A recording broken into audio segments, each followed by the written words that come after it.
Well, listen, everybody, thank you very much to our friends in Regina. We're delighted to have you with us, colleagues here at the John Susama Graduate School of Public Policy in Saskatoon. We're really fortunate to have today with us Greg Finnegan.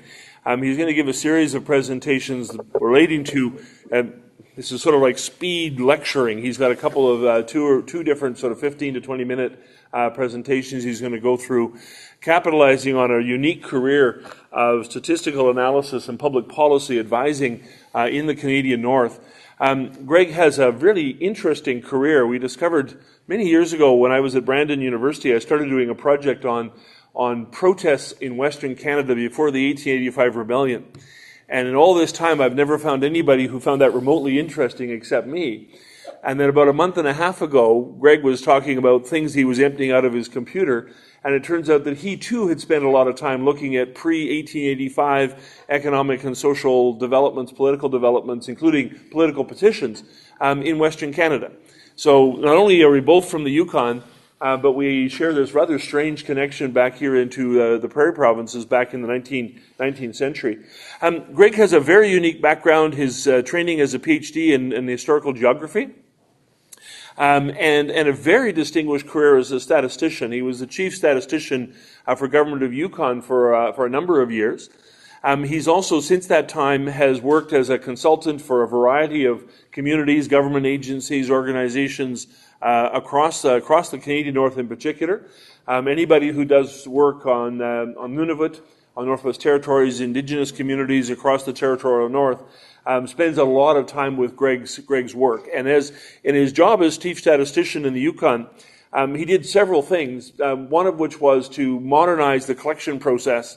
Not a criticism of his predecessors, but actually went back and rethought some of the data collection procedures they were using in the Yukon. Secondly, produced some of the most user-friendly statistical material you'll find anywhere in the country. Got a habit of actually getting statistics out that people would actually read and use. And if you think of the way most departmental agencies deal with statistics, the idea is to overwhelm people so nobody can understand what they actually mean. Greg's approach was to do it very much the other way, was to make it very accessible, get it out really quickly, and partly because the Yukon is only 35,000 people, so Greg actually knew them all individually. He didn't have to use databases, he just counted his friends. But the third part of Greg's work that I think is really worth noting is that he made a concerted effort to engage statistics with the public policy process. And I have lots of friends in government at different levels in federal and territorial governments, First Nation governments in the North. And Greg was one of these sort of pesky statistical presences where he would go to meetings or be part of processes and contribute to public discussions that basically needed statistical analysis. People were sort of responding on the basis of what they thought or what they hoped. And in his very, well, he won't be quiet today, but in his public role, he was very quiet in terms of bringing material out, never embarrassing governments, never sort of contradicting politicians, but making sure that the data actually was part of the conversation. And Greg and I have talked about this before. The Yukon may be the most creative political environment in the country. It was until about 3 or 4 years ago, not so much now. Northwest Territories has taken over as the more creative place. But it's clear in my mind that Greg played no small role in actually making that happen and making a sort of a data-rich analytical environment possible in a relatively small territory.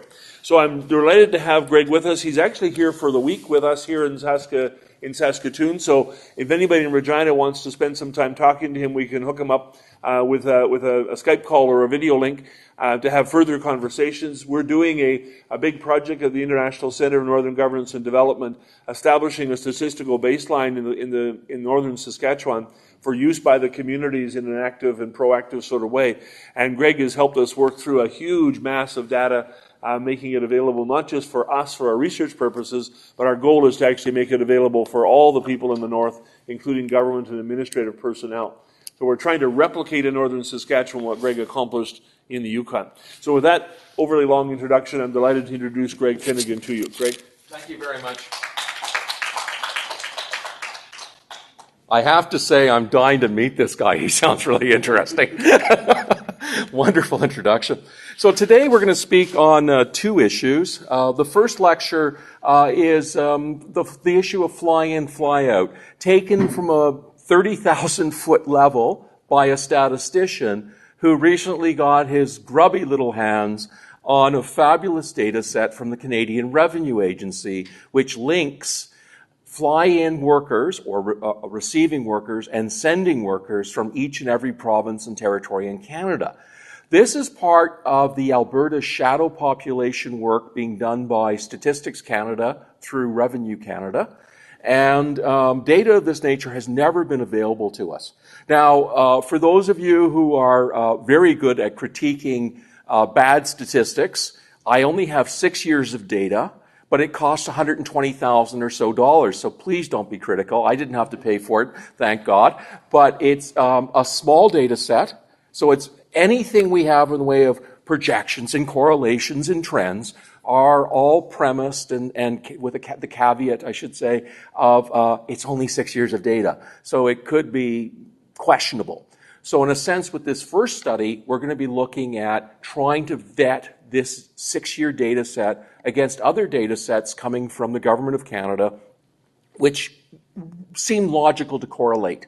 The story here is about labor in the north and how receiving employees, those coming in, the flying in employees, are impacting the people with the least capacity and the people having challenges getting into the labor force. The second lecture I'm going to give is going to address a happier story, which is the rise of the new local states, the First Nations, self-governing communities with their own lands, modern treaty societies, and the development of their civil services. And it's, again, a bit of an overview at this point. And again, it's quantitative data. And in both of these cases, I think more qualitative research needs to be done to, shall we say, flip the coin, see the other side of the issue from a different perspective, and see how well the hard data combined with the softer qualitative image of place, feeling, and concept of place by the people, the workers, the employees, how well they balance. So I'll just move very quickly. Air North, being a Yukoner, we're always, this plane is no longer flying. If you're coming up to the Yukon, we actually have modern planes, but this was the original Air North. Air North is one of our wonderful little success stories, I think 51% owned by the Vunta Gwitchin from Old Crow. So on my way down, I met a traveler, and he was sitting across from me in the airport. I said, this guy's wearing a Stat Oil winter coat with Stat Oil on it. Stat Oil is the huge Norwegian, I guess, state-owned corporation in oil. I'm looking at him. I said, in Norwegian, I said, no, I didn't. I looked at him and I said, you work for Stat Oil? And he said, yes. I said, where do you live? Faro. I said, Faro, the old mining community that's been closed for 20 years, where you had 2,000 people and you can pick up a house for $15,000? He said, yes. And I said, tell me your story. So he had been a young man in the north working at Faro as a miner. Faro was the last community of its style in the north, really, which was a purpose-built mining town. About 2,000 people with all the accoutrements you'd want in public service and public goods and services and infrastructure. He now lives there, flies out to Alberta to work. So he's a Yukon sending employee.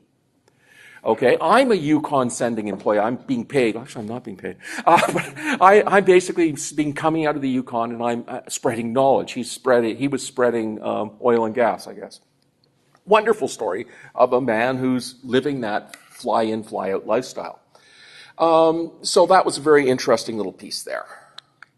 So in 2013, Economic Insights, a very useful journal to read on a regular basis to understand how statisticians and economists working from quantitative data see the Canadian economy, started working on and publishing their first pieces on the shadow population. This is the work of Laporte and Liu, and their economists and statisticians at Statistics Canada. So I've talked with them about their work. And this is one of the nice things. They're very approachable. This gives us a rare glimpse of the migratory nature of Canadian interprovincial labor into and out of the provinces and territories, and using Canadian Revenue Agency data to map the flows. This data is not accessible to the public. You could not actually build this data set yourself. It has to be custom built by Stats Canada. Okay, so receiving employees, literally, if you are flying from Saskatchewan into Yukon to work, you're a receiving employee to Yukon, and I'm a sending employee, being a resident of Yukon, flying out, and I'm getting a paycheck from the University of Saskatchewan. So CRA, Canada Revenue Agency, would say, well, Greg Finnegan lives in Whitehorse, but he's getting salary from Saskatchewan. And so they're able to track that through a series of data sets. Okay? Usually when we talk about fly in, fly out, we're really talking about one person flying from Newfoundland to the tar sands, oil sands, and back, the same person. With the Stats Canada data, we're talking about receiving and sending employees. So both sides of the coin. So these are the files. Now, I presume this will all be available if people want to know more about this. You can go onto the Stats Canada websites and find out what these files mean. You're all doing your taxes right now, so you know what your T4s are. And so this is the 4 data sets that they use to track people who are migrating to labor, migrating to work. Now, I have a long history of interest in labor migration. My BA honors thesis, which is a massive study of the fur trade labor flows from Quebec across Canada, which were called Les Engagés pour the West. And these were literally contracts, thousands and thousands of contracts that I mapped out. So I originally started with PIPO, paddle in, paddle out. It's supposed to be a joke. No one got like that one. I'm sorry. Shut up. So there is, of course, a body of literature that looks at fly in, fly out. Dr. Keith Story from Memorial is one of the best historically in this. Markey, Story, Hessler, University of Northern British Columbia, I believe, or SFU. Simon Fraser, Markey, yeah.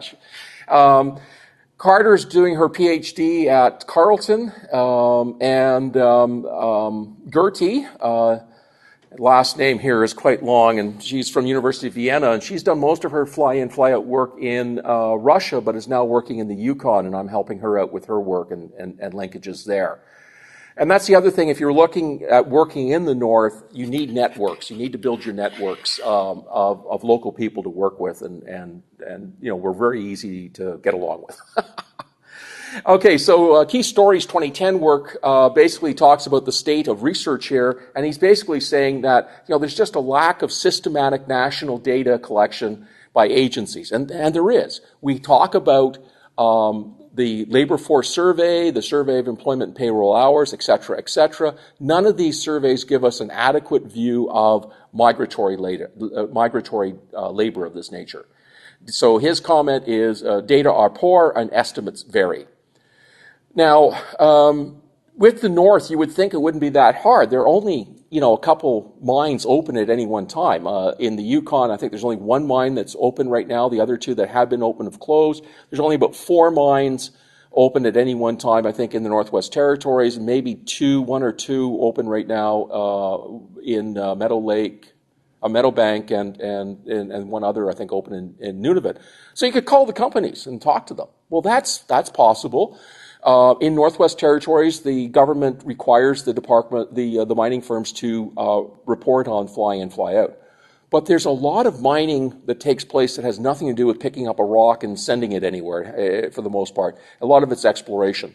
And I think actually majority of the people I'm looking at in the fly in, fly out world are working in exploration companies. At one time, over 90 firms were doing exploration in the Yukon actively with camps. And that's impossible to call up and do the research. There's another problem there, is that they're not really interested in helping out researchers figure out how many people are working for them and where they're coming from, because these are the biggest assets that these mining exploration firms have are their staff. Okay, so fuzzy data, got some limited number of mines open. Mining staff used to fly in for weeks on end, and then a few days out and then weeks back in. So that's all changing. Most mining companies now have 2 weeks in, 2 weeks out. And then more recently in the 2000 on, CBAs, Comprehensive Benefit Agreements, and IBAs have come into play, Impact Benefit Agreements, with the First Nations. And this is should be setting aside a number of positions for people of Aboriginal descent and locally in these communities which are most impacted or in the mines are in the traditional territories of these communities. So that's should be starting to offset some of the demand for outside labor, hypothetically. So in some cases, we have targets of upwards of 55% for Aboriginal employment in some of these mine sites. Unfortunately, reaching 16% seems to be about as high as you can go. One of the problems we've had in the north is local hires, even Aboriginal local hires, be it Inuit or First Nation, get hired at the mine site as a local hire.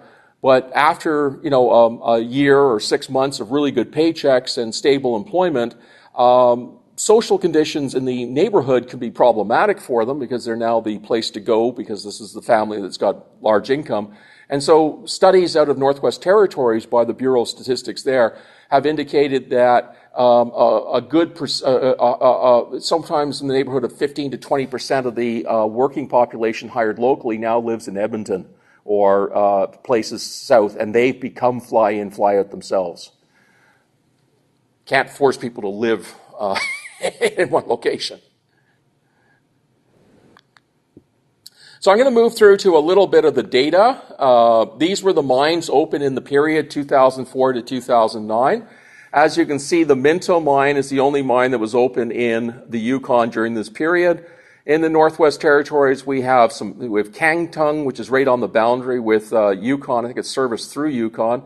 And then we have our various mines, the diamond mines, of course. And during this period, Meadowbank hadn't opened yet. So we had Lupin and Jericho, which were both, Lupin was just closing up and Jericho was very short-lived and had problems with its productivity.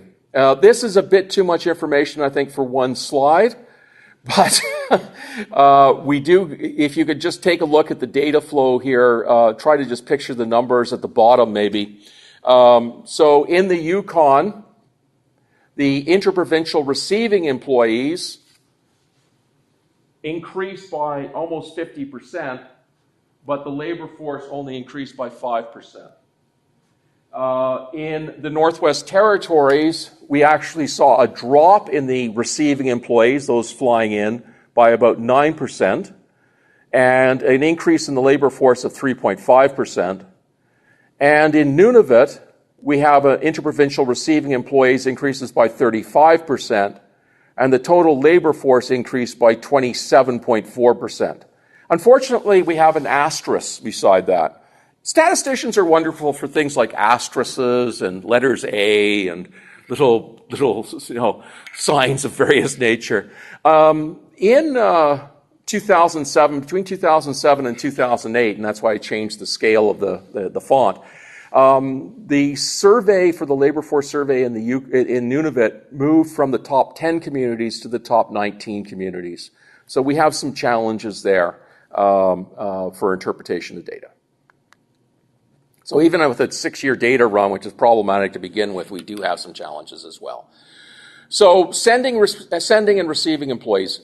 What I was surprised at was the number of sending employees from Nunavut out to other jurisdictions. I assumed there would be a lot of receiving employees, but the data set clearly shows a considerable sending employees as well. I was quite stunned when I saw almost 1,600 people being sent out in 2004. But having talked with senior bureaucrats in Nunavut who were there at the time, their memory of that is that they were sending a lot of people out for training in the fisheries and elsewhere, and the paychecks were from Newfoundland's government and from Quebec government, and for whatever reason, they got captured in the CRA data, so they're a bit of an anomaly. Northwest Territories, far less in the way of sending employees. So we have the net employee receiving sending net on the far column there, running from 4,818 through to 6,599 in 2007, and then dropping off with the recession 2007-8. the diamond mines were very quick to lay off staff in this period. Now, when we look at Northwest Territories and we look at its numbers, the mining firms are very much a high percentage of this population. When we look at Nunavut's numbers, that's exploration population. And when we look at Yukon's numbers, it's primarily exploration, but also in 2007, 8, 9, of course, is the break point when Minto Mine opens, and you can see the immediate need of Minto Mine for receiving employees, people being flown into place. The Yukon, which has a very skilled labor force, for the most part, was actually sending out more employees than receiving in 2004, 5, and 6.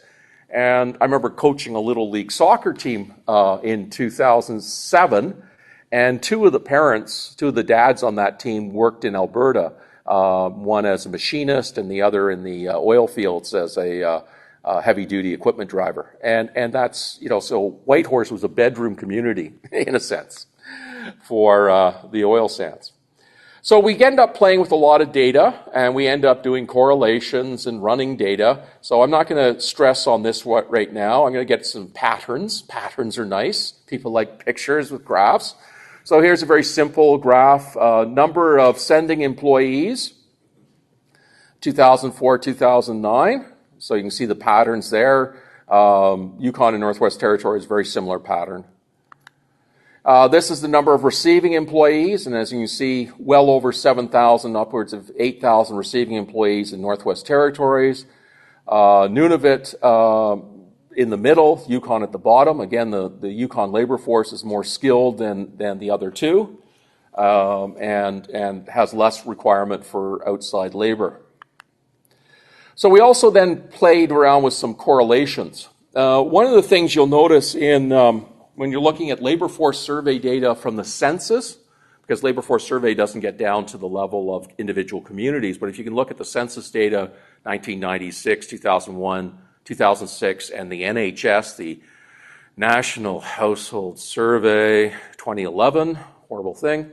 When you look at those data points, you can actually get down to unemployment rates in First Nations or small villages. One of the things you'll notice in that time span is unemployment rates in a lot of First Nation communities have dropped. They've dropped from, say, 30, 40% in some places down into the low teens. And that looks good, but it's false. It's a false measure. Because what's happened is, as you see over here, the not in labor force, the discouraged workers, the people not looking for work, but it also includes family members taking care of children at home and things of this nature, the reproduction of labor, shall we say. But for the most part, we see, and when we're playing with Nunavut, we're also looking at a very young population and very high youth unemployment rates, which we'll see in a later graph. So here we see the pattern here. We ran a correlation. Correlations can be from -1 to +1, and this correlation was 0.907, so a very strong correlation between the number of receiving employees and the increase in the number of people not in the labor force. When I showed this to Frances Abel at Carleton University, a renowned professor of Northern policy issues, her immediate term of reference was internal colonialism. And so this was an interesting piece that she was looking at with me. This is the correlation for Yukon, not in labor force, and interprovincial employees. By the way, receiving employees could include medical doctors or nurses. It could include consultants coming up and working in the north, but they're a smaller percentage, obviously. So this gives us a correlation for Yukon, fairly high at 0.813. And then the one for Northwest Territories is lower because of the nature of the more permanent jobs in mining. The other thing we played around with was correlation. One of the things we use in the north to try understanding what's going to be happening with the GDP is we look at mineral exploration. Mineral exploration year in and year out. I have to speak louder because I'm now being overcome by a large drill. And the correlation here is almost perfect at 0.978. And this is receiving employees run against mineral exploration. And we really think mineral exploration is one of the dominant is one of the dominant factors involved in bringing labor into the north. I mentioned earlier the youth unemployment rates. So this is our youth unemployment rates from the Labor Force Survey. And youth unemployment rates for Yukon, again, a higher capacity population is pretty much level at around 10 to 11%, barely rising over this time period. In the Northwest Territories, it's problematic, rising from around 10% in 2004 to over 20% in, almost 20% in 2012. Would project out to 2015 at over. And if we run a trend line through the Nunavut, we see a horrific situation with potentially over 35% of the youth being unemployed. We also have to remember Nunavut has the lowest high school graduation rate in Canada by a mile. So one of the things this paper is being published in Polar Geography as a research note shortly. So the data to me appears logical. It seems to be in accord with labor force survey data and with mineral expenditures data, which comes from Statistics Canada. We seem to have a strong correlation between annual increases in receiving employees in Nunavut and the increase in combined unemployment rate and not in labor force. The Nunavut has a very young population with low educational attainment, very high youth unemployment, and a lot of discouraged workers. And workers in Nunavut really do have to travel incredibly difficult distances, not just long distances, but incredibly difficult distances to get to work sites. And they may not actually, in some cases, be a very healthy situation for their families if they're away working. Poor preparation for extractive industry labor markets and spin-off jobs. And I give the example here of being at the Frobisher Bay Inn for a RESDA meeting recently, where all of the bouncers were very large, well-built, muscular men from Nigeria who I chatted with. All the bar staff were from Quebec. They were young French-Canadian kids. And even the janitor was from Newfoundland. Now, I figure when the bouncers and the janitors and the bar staff have to be imported, you've got to challenge with some of the issues on the labor market in the community, particularly when the unemployment rate is still running 30%, 25 to 30% in some cases. So there's a real mismatch between the capacity of the labor force and basic work level, entry level jobs. So I'm going to fly Air North home. That's the more modern plane. Air North, by the way, now flies to Ottawa. Okay, so very quickly, I'm also very interested in the evolution of First Nations government in the Yukon. The Yukon, as Ken noted, politically was on the forefront in Canada on governance and self-government and land treaties, modern land treaties. We have 14 First Nations in the Yukon. Oh, hi! A Yukoner just came in. Whoa! And sorry, we don't see each other very often, particularly outside of the territory. And so this study is going to be looking at public administration and the concept of territory and the First Nations had territory. They existed well before the gold rush of 1898 and the sudden interest of Canada in its Arctic. And they lost their sense of place. They lost their connection to their lands.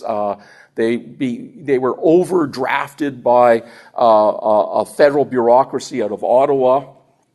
And in a sense, from the 1990s on, they've been re-territorialization has been taking place. And by this, I mean they've been reclaiming their land through land negotiations. They've been reclaiming their land through development programs, sustainable development programs, and by bringing their people back together into a more active decision-making, greater fate control.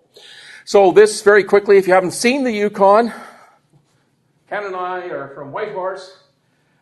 There's the communities. And one of the things you immediately see about this is not a map of Western boundaries.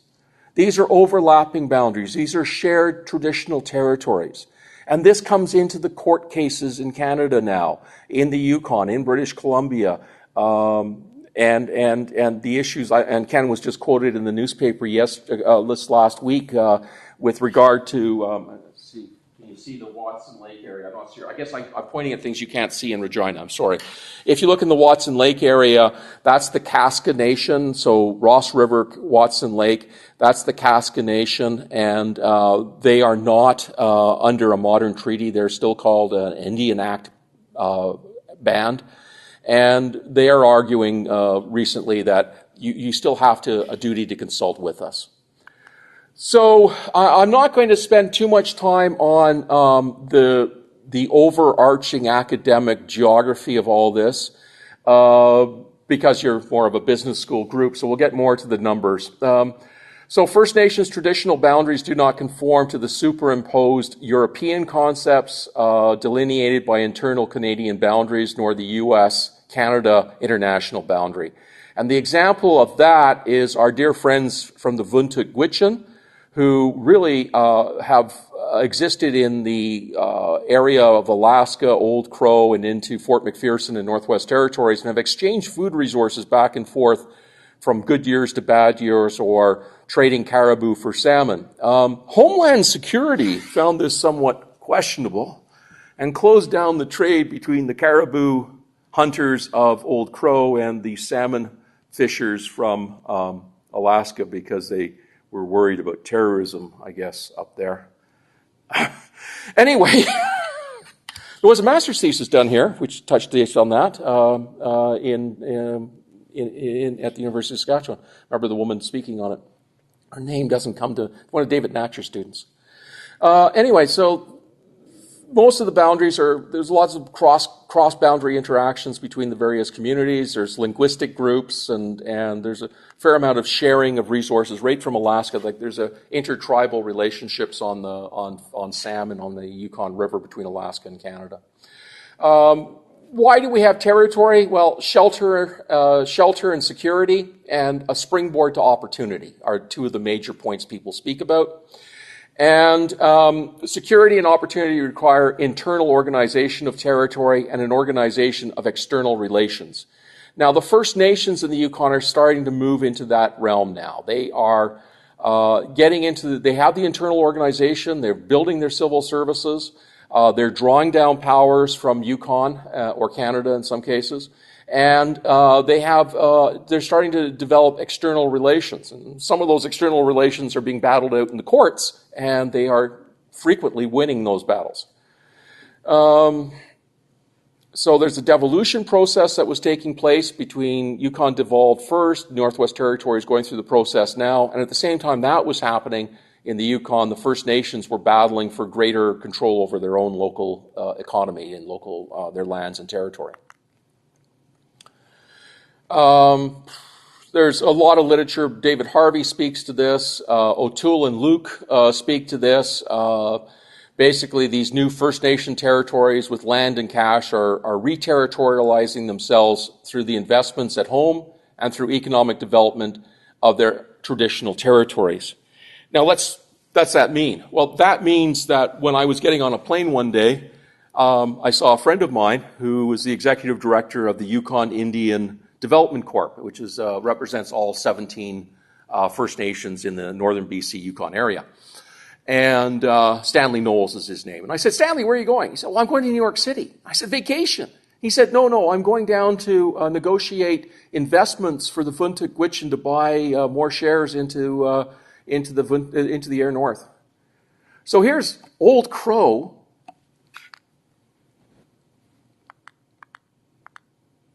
Here's Old Crow, it's a 3R place. It's really, really remote. There it is up on the top of the map, and that's what it looks like. And there's Stanley Knowles going down to New York City to broker money in the New York money markets so that the Vuntut Gwitchin, a community of about 400 people, could buy more shares into Air North, which they have controlling interest in at 51%. The Vuntut Gwitchin are also helping to redevelop the waterfront in Whitehorse, much to the chagrin of our local Ton Gwitchin and Quanlan Dunn, who got outbid for these parcels of land on the waterfront, Ken's smiling. And they're building these beautiful new, fairly modern northern look buildings. This is commercial on the first floor, businesses or offices on the second, and the third is high-end condominiums. So welcome to the new world of First Nations economies.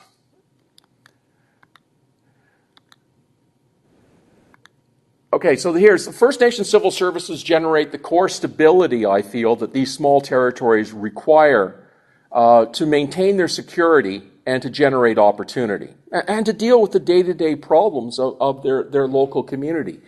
And that's important. It means that decisions are made locally on the day that the problems could occur versus having to send off to a federal bureaucracy, be it in Yellowknife or Ottawa or even Whitehorse, which is distant, remote, and not necessarily have anything to do culturally or socially with the community where the decisions have to be made. Yukon First Nations have development corporations. These are usually held in trust or at arm's length, and the First Nations peoples are the owners of them. These are supported by natural resources and land ownership. They also have invested, most of them have invested their financial settlements, their annual financial settlements go into investments, such as land development projects, existing buildings, resources like technology companies, Air North, building corporations. Again, the courts are also a place where the civil services and these local governments are battling the relationship between Canada and securing their rights. And here's the most recent of these lawsuits start in 1973 and move right through to today. June 26, 2014, the Supreme Court decision of Roger William versus BC. The court, there is a duty to consult is the basic bottom line here, and that also comes into play in the Yukon on duty to consult with the Kaska First Nation, Ross River, I guess. So moving along to some of the data.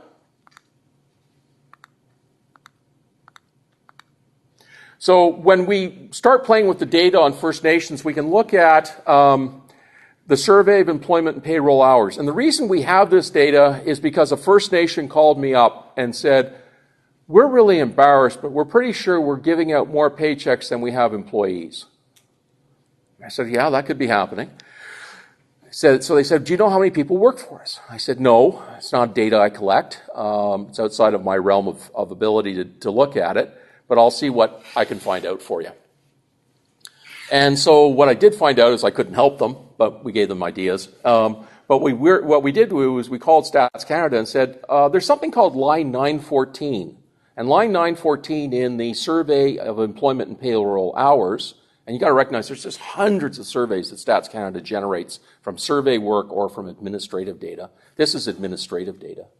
This is, again, coming from T4 slips and that your employer sends into the government. And this tells us how many people are working in First Nations governments and what kind of wages they're earning. And I thought, wow, that's great data. I want to look at this. So here we have First Nation employment in First Nations government in Canada. Ontario leads the way, followed by BC, Quebec, Alberta, Saskatchewan, Manitoba, and that's proportional. I mean, that's really where the vast majority of Aboriginal people live in Canada. About 25% of the Yukon's population are Aboriginal, First Nation, and about 50% of the Northwest Territories population is First Nation. So there's about 7,500 people of Aboriginal descent in in Yukon, so 7,500 in Yukon. And I'd say about 20,000 roughly in Northwest Territories. We were also able to get similar data for Alaska because they have tribal governments there. And so we were able to pin across the north, the three. We don't have Nunavut data there because Nunavut's a very different world when it comes to civil service.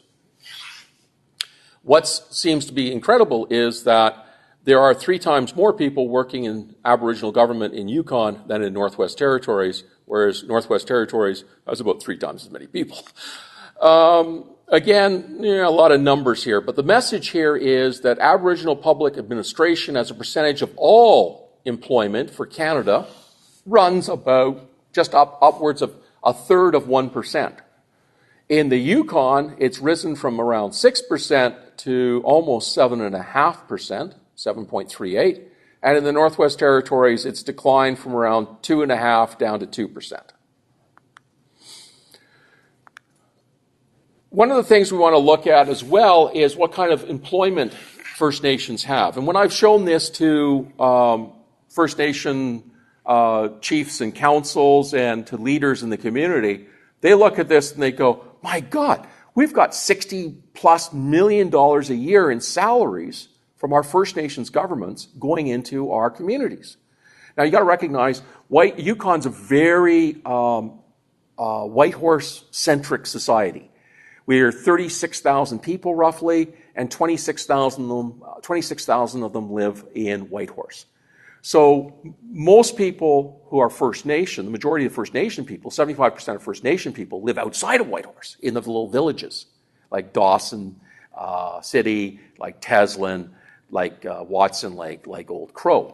And so getting this money into this $61 million into the First Nation economy through wages is money getting into these little villages. And it's a much better way than the welfare state that had existed. So that gives you some interest in the numbers. You'll see the break point between 2003 and 2008. Anyone who's worked with small area statistics know that places like Prince Edward Island or Yukon quite often get dropped out for confidentiality purposes. So for confidentiality purposes, I cannot access any data on this from 2003 to 2008, but we still have some data to play with, which is nice. What does this mean from GDP? Well, it means that Aboriginal government, Aboriginal administration, represents about 3%, it was about 3.6, it's now about 3% of the GDP of the Yukon. And if mining is declining, 2012, 2013, 2014, 2015, as mining continues to go through its bust, that number of 3% will probably rise again. One of the other things I like to play around with is breaking this kind of data, which is the Aboriginal, non-Aboriginal data. So this is employment, these are the unemployment rates in the Yukon for Aboriginal people and non-Aboriginal. Aboriginal are in red, non-Aboriginal are in blue.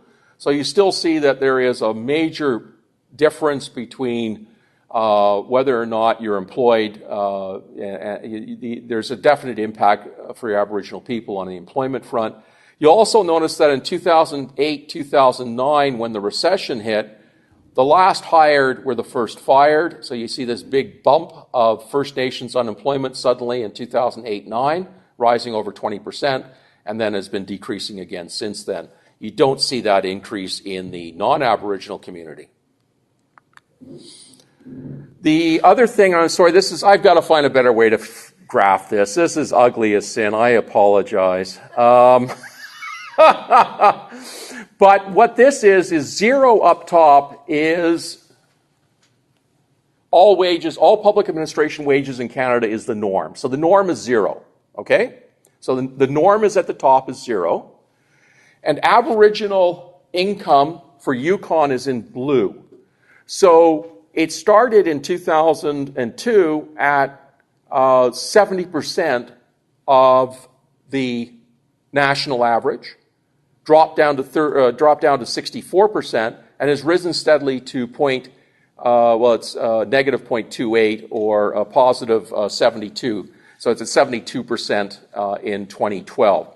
Having said that, if you look at the same numbers for Canada, Aboriginal government employment is wages are far lower. Average wages are far lower in Canada in general and are worst in Canada in Northwest Territories. So this is what we can do when we've got data from the Survey of Employment and Payroll Hours. The zero is highly held up, or a high percentage of that zero is federal wages, and provincial and territorial comes shortly after that, and then municipal is somewhere between First Nations and provincial territorial.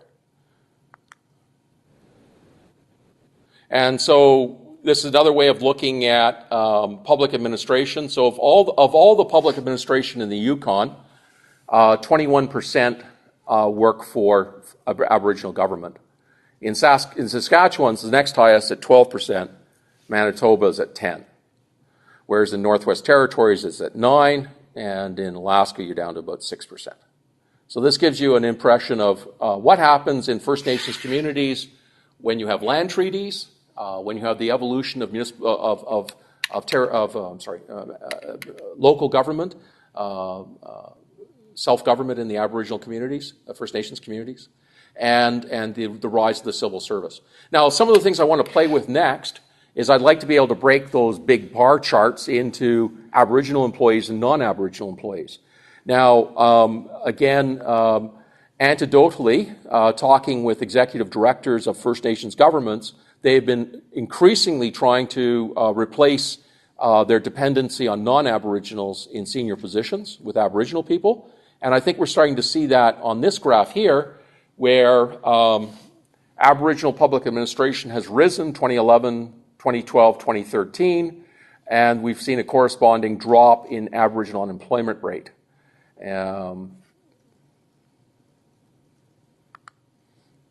So next step is to get research money to get in there and talk to the executive directors and directors of HR about Aboriginal employment and what they're looking for and how they're growing their staff, how they're retaining their staff. We need to have some kind of survey for program evaluation of First Nation staff. I don't think that's being done anywhere yet. So we want to be able to break out First Nation staff against non-First Nation staff. And we want to be able to also look at that from the perspective of National Occupational Codes, or NOC. We want to look at what they're doing in the way of training and career development programs. And we want to look at the role of First Nation government in local economy and employment. And certainly if you're pumping $60-some million plus into the economy, you're making a difference. And that money's wasn't there or isn't there in the Northwest Territories, which is right next door. Okay, so that concludes my two talks.